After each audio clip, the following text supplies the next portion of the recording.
enter the holy of the holy.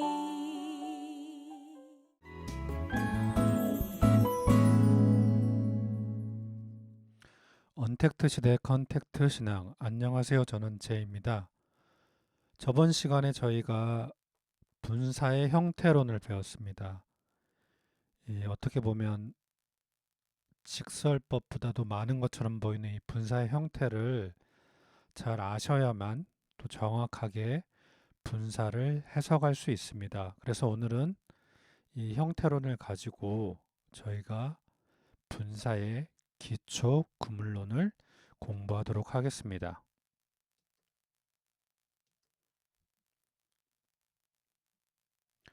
자, 분사의 기초 구문론 첫 번째는 동사가 형용사처럼 사용되기에 동사적 형용사라고 합니다. 분사를 이렇게 이야기한다는 것이죠. 자, 두 번째, 분사의 시간. 분사는 주 동사보다 앞선 동작을 나타낸다. 자, 분사의 시간은 주 동사의 관계에 의해 결정이 됩니다. 분사는 주 동사보다 앞선 동작을 기본적으로 나타내고, 단 분사가 동사와 시제가 같을 때는 동시 동작을 의미합니다. 자, 세 번째, 분사의 형용사적 용법. 자, 분사는 크게 형용사적 용법과 부사적 용법으로 나누게 됩니다. 근데 분사의 형용사적 용법은 우리가 앞서서 배웠던 형용사의 서술적 용법과 비슷합니다. 그리고 네 번째, 분사의 부사적 용법이 있습니다. 그리고 마지막으로 독립 소유격 분사가 있는데 동일하게 말씀을 통해서 저희가 찾아보도록 하겠습니다. 마태복음 6장 6절, 은밀히 보시는 너희 아버지께서 너희에게 되돌려 주실 것이다 입니다. 관형적 용법, 한정적 용법이라고도 합니다. 이 부분을 보시면서 너의 아버지, 이렇게 분사가 명사를 꾸며줍니다. 분사의 관형적 용법은 형용사가 명사를 꾸며주듯이 분사가 명사를 꾸며주는 것입니다. 구조는 관사 플러스 분사 플러스 명사이거나 관사 플러스 명사 플러스 관사 플러스 분사의 형태입니다. 여기서는 관사 플러스 명사, 관사 플러스 분사의 형태로 나왔습니다.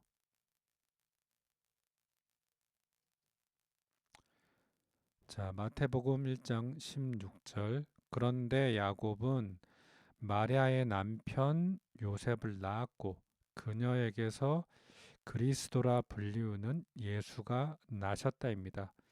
여기서는 관사 플러스 분사 플러스 명사의 형태로 나왔습니다. 그리스도라고 불리우는 레고의 중간 수동 형태, 분사인데 수동이네요. 동사는 겟나오, 일과거 수동태 3인칭 단수입니다.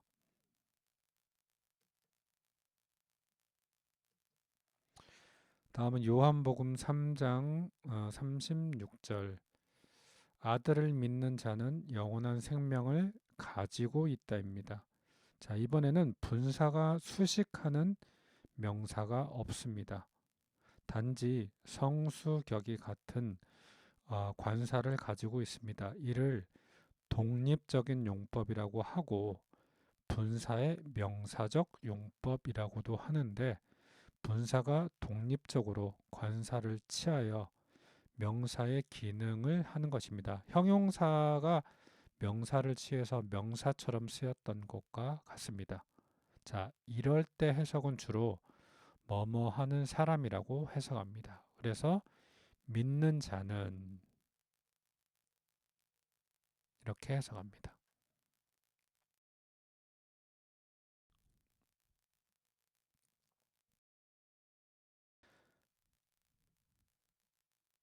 자, 에베소서 4장 28절.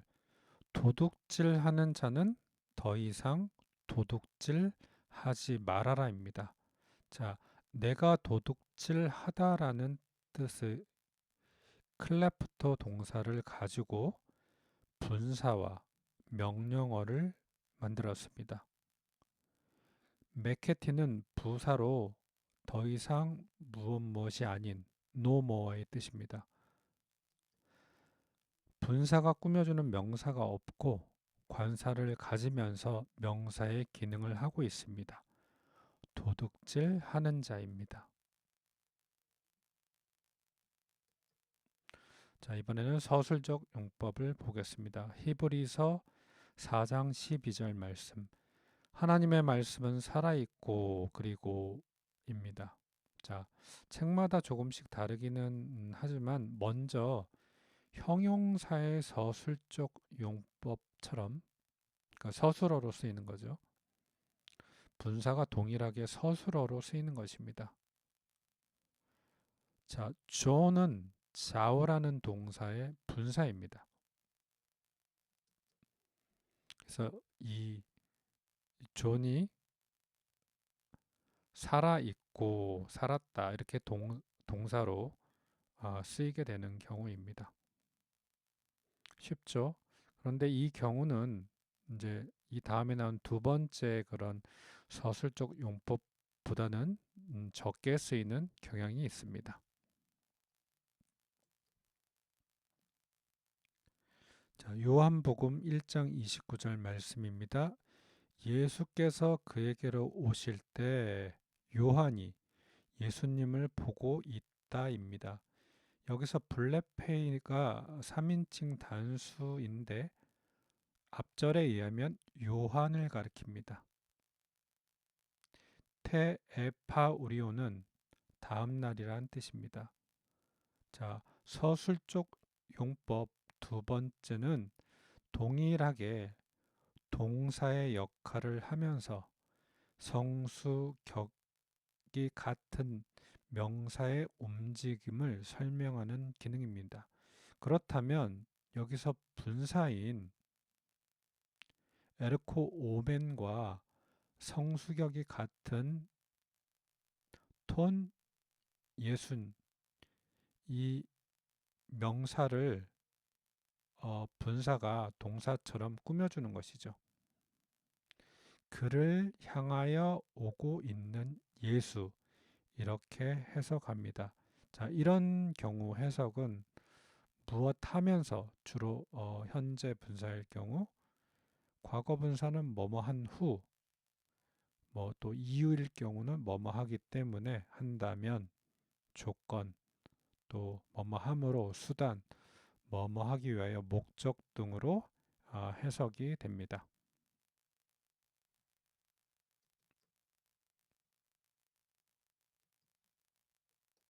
자, 이번에는 부사적인 용법을 보겠습니다. 분사의 부사적 용법을 어떤 책에서는 형용사적 용법의 추가라고도 하는데요. 좀 전에 했던 그런 어떤 해석적인 부분들이 그런 부분들을 좀 보이기도 합니다. 자, 분사 구문과 같은 문맥에 따라 시간적인 상황과 이유, 조건, 양보, 수단, 양식, 목적, 결과 등을 나타내는 부사구로 해석이 됩니다. 말씀을 통해서 한 가지씩 찾아보도록 하겠습니다.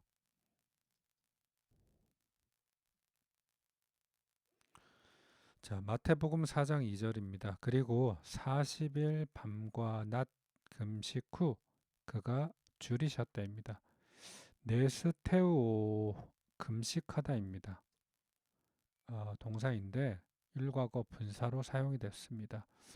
앞에서 다루었는데 부사적 용법일 경우는 분사는 다음 질문에 대답하여 동사를 수식합니다.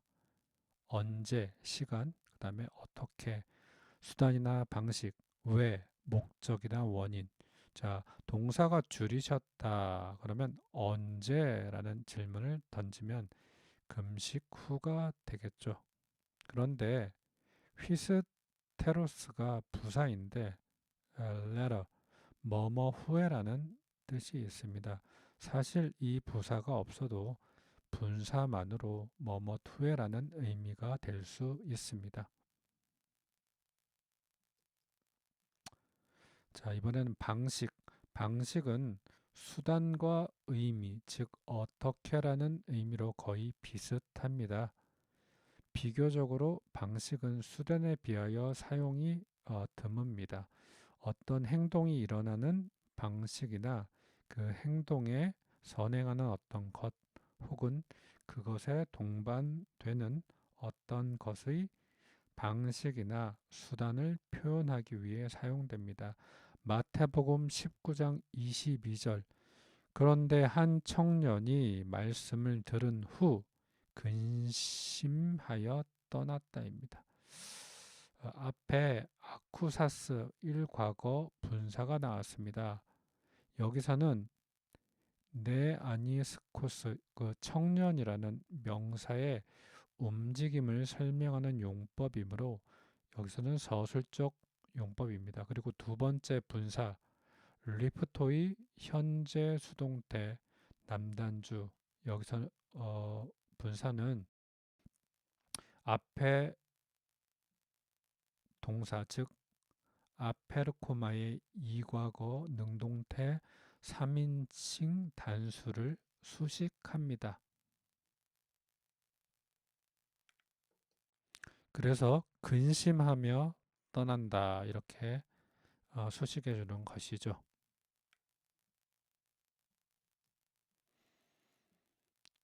자, 다음은 사도행전 9장 22절. 이번에는 방편 수단인데 이 분사는 동사의 행위가 성취되는 수단을 나타냅니다. 동사의 동작이 성취되는 수단, 방편 또는 도구를 나타냅니다. 자, 그런데 바울이 더욱 힘을 얻었고 이 사람이 그리스도라 증거하여 다메섹에 살고 있는 유대인들을 당황케 했다입니다. 자, 여기 분사 하나 더 있습니다. 자, 카토이쿤타스, 카토이케오라는 동사의 분사 현재 남성 복수 대격인데, 자, 끝이 에오인 단축 동사라 운타스가 되었습니다. 자, 이 분사는 앞에 투 유다이우스를 수식하니 관형적, 한정적인 용법입니다. 자, 두 번째 쉰비 바조는 두 번째 동사인 쉰케오 혼동케 하다 동사를 수식합니다. 자, 증언함으로 당혹케 하는 것입니다.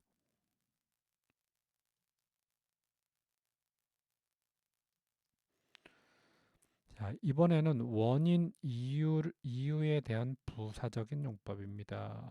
주 동사가 묘사하는 동작이나 상황의 원인을 표현합니다. 요한복음 11장 38절. 그래서 예수께서 다시 자신에게 비통이 여기셨기 때문에 무덤에 가셨다입니다. 비통이 여기시는 원인, 이유를 말합니다. 역시 동사 에르케타이를 수식합니다.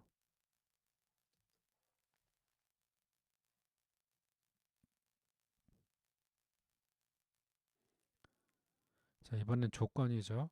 정황적으로 쓰이는 부사적 용법으로 일종의 전제절처럼 조건을 표현합니다.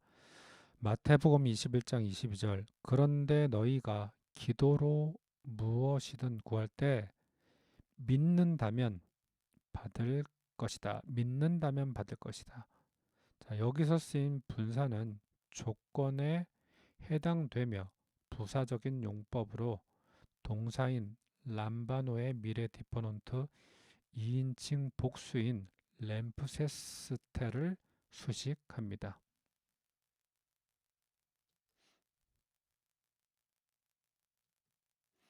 자, 이번엔 양보적 분사는 주 동사인 동작이 성취하는 데 있어서 불리한 사정을 나타냅니다.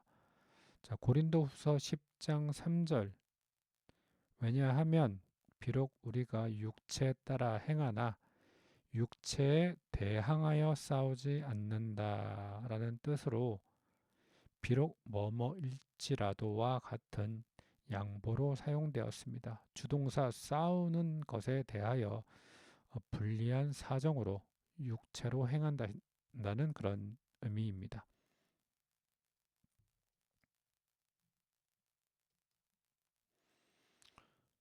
자, 이번에는 목적의 의미를 표현합니다. 요한복음 12장 33절.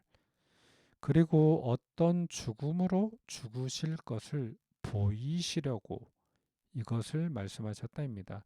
자, 이번에는 목적입니다. 뭐뭐 하려고의 의미를 가진 부사적인 용법이었습니다. 이제 마지막입니다. 마지막 동사로서 분사 용법은 결과, 즉 동사로서의 표현된 동작의 결과를 표현합니다. 누가복음 4장 15절 말씀. 자, 그리고 그가 그들의 회당에서 가르치셨고 그 결과로 그가 모두에게 칭송을 받았다라는 해석이 됩니다.